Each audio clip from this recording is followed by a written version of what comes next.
31 डिसेंबरच्या पार्श्वभूमीवर विदर्भाची पारंपरिक असलेल्या मटका रोटीची प्रचंड आज मागणी आहे आणि सकाळपासूनच मटका रोट्या तयार करण्याची प्रक्रिया वेगवेगळ्या भागामध्ये नागपूरमध्ये आपल्याला पाहायला मिळत आहे। खरं तर मटका रोटी तयार करण्याची प्रक्रिया ही अत्यंत वेगळी आणि अनोखी आहे। आपण बघू शकतो की मडक्यावर उलट्या पद्धतीने या पोळ्या शिजवलेल्या जातात आणि विशिष्ट पद्धतीचं जे आपलं म्हणजे गव्हाचं जे पीठ आहे त्याला देखील तयार केलं जातं। हे बघा गव्हाचं पीठ आहे, याच्यामध्ये जी एक विशिष्ट लवचिकता यायला पाहिजे, ती लवचिकता येण्यासाठी ही जी प्रक्रिया मटका रोटी तयार करण्याच्या आधीची आहे ती आपल्याला इथे पूर्ण होताना दिसत आहे। आपण इथे एक ताई आपण त्यांना विचारूया।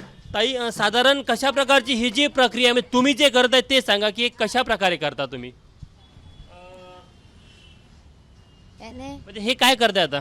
हे गव्हाचं पीठ आहे, त्याला मीठ टाकून पाणी टाकून मिक्स करता आणि आपटा लागते त्याला।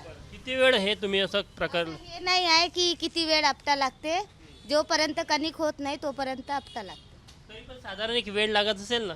1 तास, 1 तास तरी लागते पूर्ण कणिक व्हायला। याच्यामध्ये मग किती पोळ्या होणार या? एका पायलीमध्ये 2 पायल्या ते कमी भरते थोडंसं। आता तुम्ही किती पायली घेतलंय? हे आम्ही असा एक पुडो घेतला आहे, त्याच्यामध्ये आम्ही थोडी भिजून भिजून राहते कणिक आणि इकडून घेऊन त्याला आपटा लागते, पाणी टाकू आपटा लागते। हे आपटल्यामुळे काय होतं याच्यामध्ये असं एक लवचिकता येतो का? लवचिकता येते हो। ती पोळ्या बनवण्यासाठी त्याची मदत होते। त्याच्यासाठी ते चांगली चिक्की आली पाहिजे त्याच्यामध्ये, काय म्हणते लवचिकता ते आली पाहिजे त्याच्यामध्ये, चिकटपणा आला पाहिजे। या ताई आपण विचारूया। हे बघा एक प्रोसेस बघा तुम्ही ही हे जे गव्हाचं जे पीठ आहे त्याला 1 तास आधी अशा प्रकारे आपटू त्याच्यामध्ये एक लवचिकता तयार केला जातो आणि मग लवचिकता तयार झाली की मग पुढे ही ज्याला आपण मटका रोटी म्हणतो, पारंपरिक भाषेमध्ये याला रान्या रोट्या देखील म्हणतात आणि या तयार करण्याची प्रक्रिया सुरू होते। तर ही प्रक्रिया देखील आपण बघू की नेमकी कशी असते। ताई, आम्हाला एक पोळी करून दाखवा तुम्ही कशा प्रकारे करतात हे करून दाखवा आम्हाला।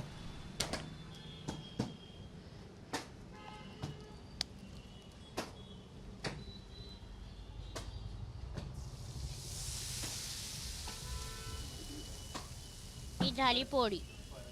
बरं, आज किती ऑर्डर आहे ते सांगा? आज भरपूर ऑर्डर आहेत, जितके करू शकत नाही तितके आहेत, अनलिमिटेड बोलतात त्याला। ऑर्डर सुरू पण जातात हो। जनरली काय डिमांड असते, किती म्हणजे पायलीने मागतात का ते? पायली न हो, एका पायलीचे 200 रुपये पायली, एका पायलीमध्ये 25 पोळ्या हो। हे ग्राहक सकाळपासून घेऊन जातात का? हो, आज 31 आहे ना, तर रात्री जास्त ऑर्डर असतात सायंकाळचे। फक्त कणकीतच वापरतो याच्यामध्ये गव्हाच्या? हो, गव्हाचं पीठ आणि थोडंसं मीठ आणि साध्या पाण्यानं भिजवायचं, त्याला थोडंसं भिजवत ठेवायचं। भिजवून झाल्यावर मग आपटावं लागते, आपटल्यानंतर मग कणिक होते, कणिक झाल्यानंतर पोळी तयार होते। आणि हे मडकं पण एक वेगळं मडकं आहे का? नाही, हा माठ बाजारात भेटतो, याला आरीनं कापावं लागते हो। तर आपण जर पाठीमागे बघितलं बघा, इकडे वेगवेगळ्या ज्या मटका रोट्या तयार करण्याची प्रक्रिया आहे ती सुरू आहे। साधारण आज 31 डिसेंबर असल्यामुळे जी मागणी खूप जास्त असते, विशेष करून अनेक पार्ट्यांमध्ये हॉटेलमध्ये ग्राहकांकडनं मागणी केली जाते।